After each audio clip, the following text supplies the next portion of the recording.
अब जो है ये इसे उब गए थे जादू टोना से, रिद्धि सिद्धि से,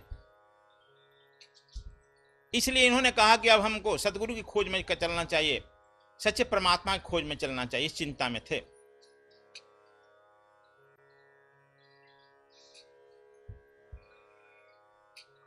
रात में सोए ही थे। देखो, तुम जिस संकल्प लेकर रात में सोएगा, वह जो है संकल्प शक्ति उसको खोजने में मदद करता है। यह भी एक टेक्निक बता रहे हैं। तुम जब बहुत चिंतित हो जाओ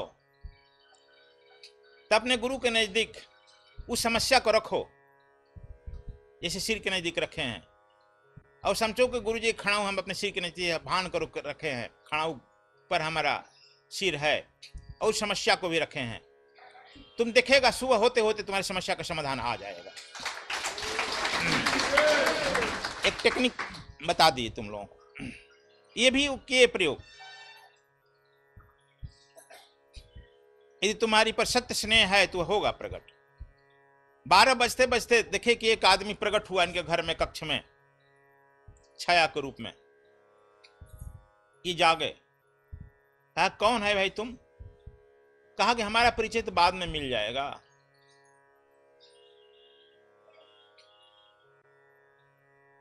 आपको मैं सदगुरु का पता बताने आया। नाम केवल दास है, लेकिन लोग गोसाई साहब कहते हैं। गाजीपुर में गंगा के उस पार बेलपत्थरा गांव है, सिद्ध हैं, उनको गुरु मान लो। कल पहुंच जाओ सुबह, कल तक तुम्हारा इंतजार करेंगे।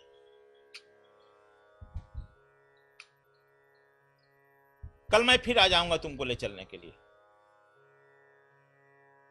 सुबह ये उठे, सोच ही रहे थे कि क्या घटना घटी, यह सत्य कि वह सत्य। बड़े तुम सत्य के चक्कर में पड़ते हो। सत्य कौन है?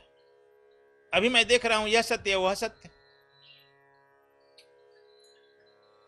फिर सुबह 10 बजा ही था कि एक साधु इनके दरवाजे पर आया, जैसे साधु का स्वागत होता है किए हुए इनके पिताजी। ये भी मिले उस साधु से, पूछे कि महाराज जी आप कहां से आते हैं? तो कहा कि हम काशी से आ रहे हैं। आपके पिताजी बड़े धार्मिक व्यक्ति हैं, मैं आकर यहीं भोजन वोजन करता हूं, स्नान करता हूं।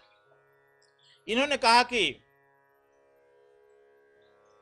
क्या केवल दास का नाम सुने हैं आप? कहा कि अरे हाँ भाई, केवल दास का नाम सुने हैं। एक बेलपत्थरा गांव है, वहां है बड़ा सिद्ध महात्मा मूर्ति। आप गए हैं? तो कहा हाँ मैं गया हूं, लेकिन मैं क्या कहूं, वह सिद्ध तो है, उसकी आंखें से सिद्धता निकलती है। मैं 2-3 बार गया, लेकिन उसे मुझे प्रणाम करने की हिम्मत नहीं हुई। कहा क्यों, क्या बात है? कहा कि यही, मैं ब्राह्मण हूं, सन्यासी हूं, वह कोयरी है। अब जानते हो गांव की बात, एक ब्राह्मण कोयरी को प्रणाम करे? इन्होंने पूछा कि आप कोयरी खोज रहे हैं, ब्राह्मण खोज रहे हैं कि सदगुरु खोज रहे हैं, समर्थ सिद्ध खोज रहे हैं? कहा कि आपका प्रश्न तो सत्य है, ठीक है, लेकिन मुझ में यह साहस नहीं हो पाती है। जब जब मैं जाता हूं, साहस जुटा कर जाता हूं, लेकिन वहां साहस जवाब दे देती है। और एक दिन मैं, जानते हो, अभी मैं वहीं से आया, जब मैं गया उनके नजदीक और प्रणाम करने का हिम्मत किया, कुछ पूछने का नहीं कर पाया, लौटने लगा, तो उन्होंने पूछा क्यों पंडित, शबरी का क्या जात था? इसका मतलब अब मनुष्य बेटा है, जानते हैं हमारे सब बात को बात, मनुष्य बेटा है। शबरी की जात क्या है? वाल्मीकि की जात क्या है? नारद की जात क्या है?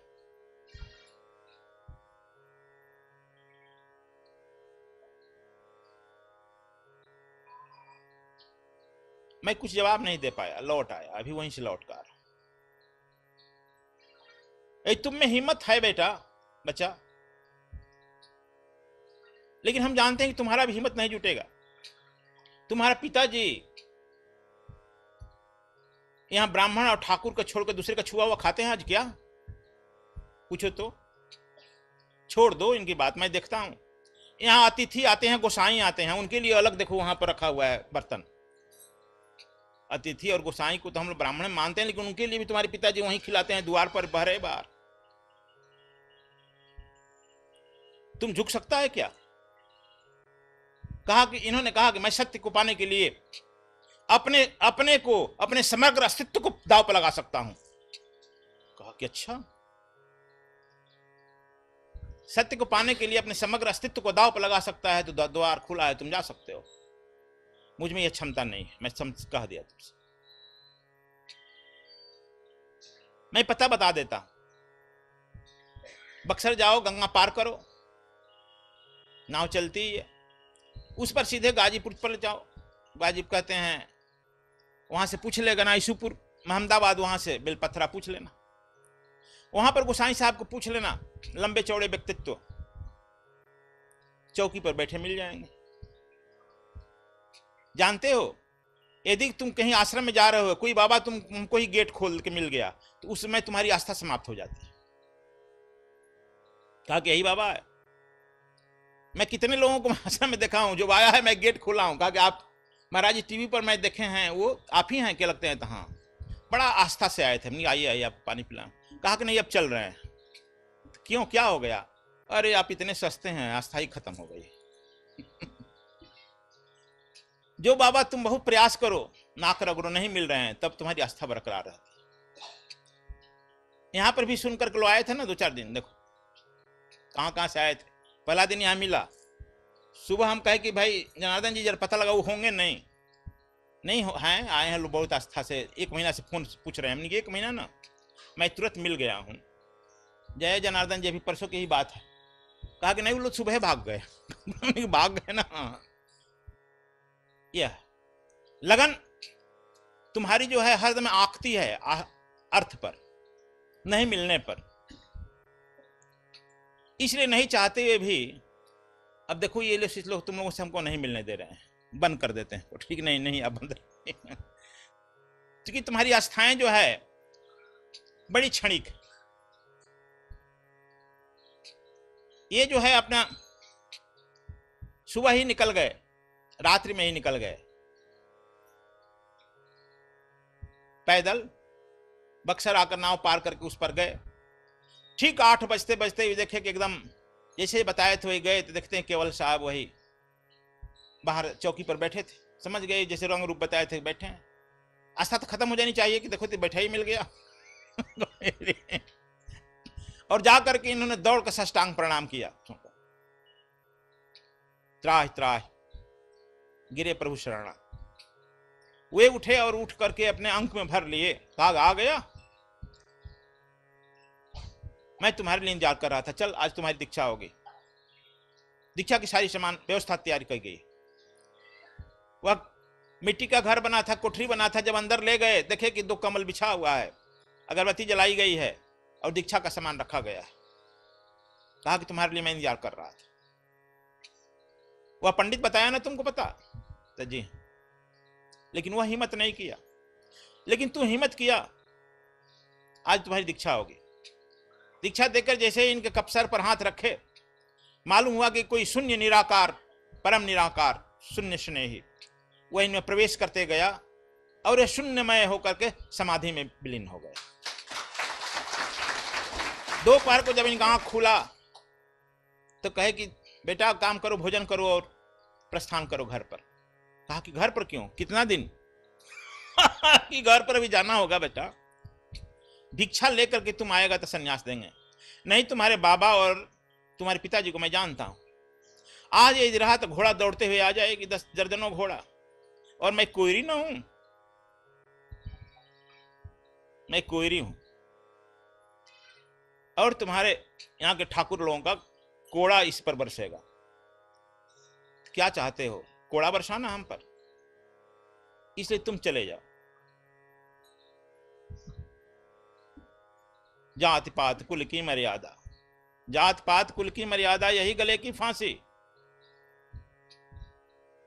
गले की फांसी है, उन्होंने सांच का दिया। तुम चले जाओ। यही तुम संन्यास तो लेना है, लेकिन भिक्षा टल लेकर के, भिक्षा कर लेकर के आओ।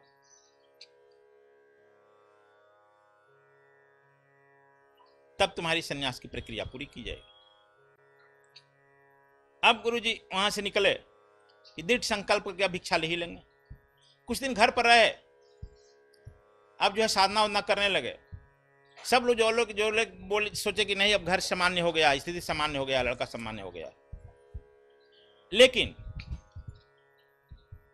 तुम्हारी यदि सच प्रबल इच्छा है, संकल्प शक्ति है, तो कोई रोक नहीं सकता है।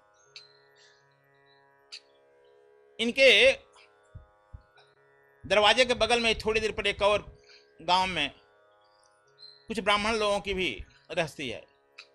इनसे उम्र में 2-4 साल ही छोटे थे कपिल देव तिवारी। वो भी इनके नजदीक आने लगे। उनको भी सन्यास का भूत सवार हो गया इनके साथ साथ। भूत सवार होता है ना, देखो हमारे सामने सन्यासी लोग बैठे हैं। भूत सवार होता है, कुछ दिन में भूत जो है उतरने भी लगता है ना जी, उतरता है ना। हाँ, यदि संकल्प शक्ति गिरा, माया पकड़ी, उतरने लगता है। माया बहुत तेजी से पकड़ती। उन पर भी भूत का सवार हो गया। दोनों आदमी सलाह किए कि भाई हम लोग भिक्षाटन लेके चलें, सन्यास ले लें। वो तैयार हो गए। इनसे हालांकि ये जरा लंबाई के सुंदर गोरे तो थे, हमारे ऐसे काले नहीं थे, लेकिन लंबाई हमारी ही रही होगी। और एक प्रधानता है उनमें, दिखता है ना हमारा पैर पतला है ना, ट्रेडमार्क का। स्वामी जी का भी पैर पतला था। रामू साहब बहुत सेवा कहे, उनसे पूछो। शायद बचपन से लेकर 5 वर्ष से लेकर के अभी तक सेवा यही की है। देखो ये हाथ देखा पतला है ना, हमारा भी ट्रेडमार्क का है, उनका भी पतला था। ये पैर और हाथ ट्रेडमार्क का। तो तुम लोग कुछ ट्रेडमार्क का बता दिए। जात पात कुल की मर्यादा, यही गले की फांसी। तुम लोगों को ही पकड़ा है, पकड़ा। जहां जाते हो यह माया छोड़ती है, छोड़ती है ना, टंट मारता है कोई ना कोई। इन लोगों ने कहा कि नहीं अब हम लोग को भिक्षाटन लेना है। दोनों आदमी का प्लान बन गया। कपिल देव तिवारी भी अपने पिताजी से कहे कि हम लोग सन्यास लेंगे। अब तुम उसका देखा देखी कर रहा है, देखा देखी पाप, देखा देखी पुण्य नहीं करना चाहिए बेटा। वह कितना पढ़ा लिखा है, उसके पिताजी को, दादाजी को देखो। ये लोग धर्म के रूप कहे जाते हैं। और वह लड़का क्या क्या सिद्ध नहीं किया, कितना पढ़ा लिखा, क्या इज्जत प्रतिष्ठा नहीं कमाया, लेकिन धर्म से वह विरत नहीं हो रहा है। चलो बाद में सोचा जाएगा। एक दिन आ ही गया कि नहीं हमको लेना है। धर्मदेव जी सोचे कि अब कहां से भिक्षा शुरू करें। यह सोच करके गांव में दक्षिण टोली में रहते हैं लोग, हरिजन लोग।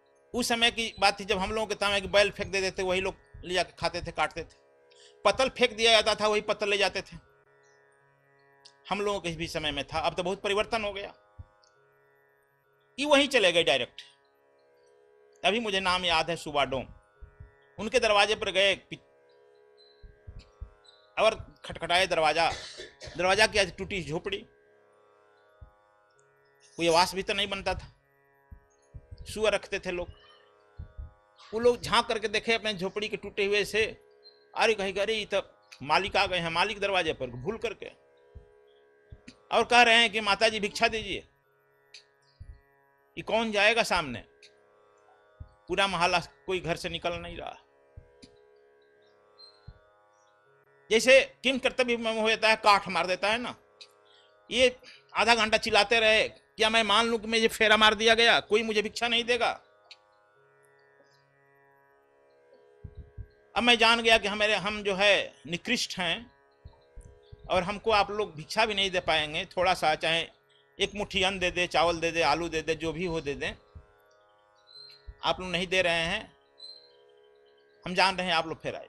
जब चलने लगे तो एक बैग सब, पूरे मोहल्ला के सब हरिजन लोग निकल आए और हाथ जोड़कर रोने लगे, मालिक यह क्या कर रहे हैं? आपके हम लोग प्रजा हैं, आपके जूठे पर हम लोग पलते हैं, आप हमारे घर पर आए हैं, यह शोभा देती है? आपके पिताजी ये भी सुन लेंगे तो क्या होगा? सब अपनी अपनी बात। कहा कुछ भी हमको दे दो, यह हम नहीं सुनना चाहते। कहा कुछ क्यों दे दें, घर में से जो भी लोग था, किसी घर चावल दाल आटा जो भी था लेकर रख दिया, ले लीजिए, सब ले लीजिए।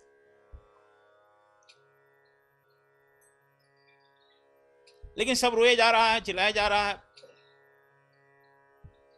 इधर जो है एक मुट्ठी चावल अपने कद्दू के जो रखे थे तुमड़ी, उसमें डाल लिए, जय श्री राम कहकर आगे बढ़े। उस हरिजन लोग घर के बगल में कुछ कोयरी लोगों का घर है, कहे कि हमारे गुरुजी भी कोयरी हैं। उन लोगों के जाकर दरवाजे पर गए, भिक्षाम दे। वो सब देखकर भीड़ लग गई, अरे आप भिक्षा के लिए।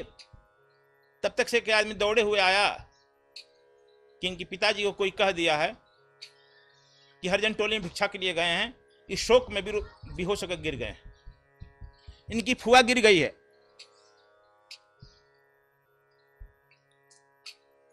कुछ राजपूत ब्राह्मण के लड़के यंग यंग आए इनको पकड़ कर ले जाने के लिए। वहां के कोयरी लोग, आसपास के सब लोग जो थे, एक खाट पर बैठाए। तब तक से वे लड़के जो आए और इन लोग के सब लोग खाट उठा करके बैठे बैठे लेकर के चल दिया सब इनके दरवाजे पर। दरवाजे पर खाट रख गई। देख रहे हैं कि इनके पिताजी को, देखो बड़ा कठिन है, पिताजी उस समय भिक्षाटन लेना पड़ता था। पिताजी भी गिरे हुए हैं, इनकी फुआ भी, लेकिन यही संकल्प शक्ति है। इसी शास्त्र में कहा गया शिव संकल्प भवत, भगवान शंकर की तरह संकल्पवान बनो। अवर यह सन्यास जो है बहुत बड़ा संकल्प है। कबीर साहब कहे हैं, सूरा कहे मरण को डर पे, यह जो है इसी पे कहे हैं सन्यास। यह सूरा है, मरण से क्यों डर रहे? तो मृत्यु है, महामृत्यु है। उस मृत्यु में तो एक मन कोई गोली मार देता है, यह तो बहुत बड़ा मृत्यु, क्षण क्षण मृत्यु हो रही है।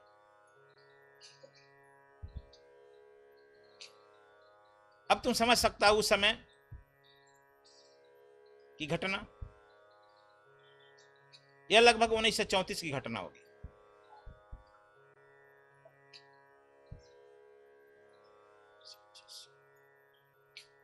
और ये खाट से उतर कर नीचे बैठ गए, कहे कि संकल्प ले लिया हूं, जब तक से भिक्षाटन नहीं लेगा मैं नहीं भोजन करता।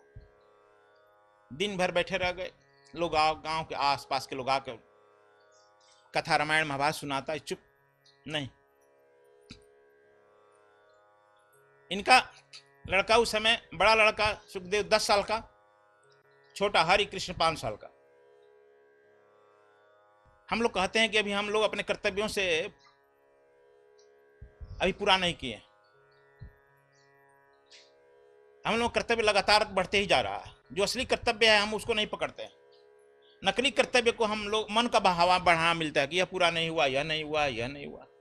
दिन बीत गया, संध्या हो गई। इनके लड़का, बड़ा लड़का सुखदेव ही था, अपने माँ से कहता, माँ क्यों नहीं भिक्षा दे देती हो, क्या दिक्कत है संन्यास लेने में? कहा कि बेटा हम तो शिक्षा दे देंगे, भिक्षा दे देंगे, और अच्छा है कहीं रहे, प्रभु का भजन करें। हम भी पढ़ी लिखे हैं, वे भी पढ़े लिखे हैं, लेकिन उनकी जो फुआ पाली है ना, पूरे गांव के लोग दुर्गा कहते हैं। जो कोई भिक्षा दे देगा वह जिंदे चबा जाएगी।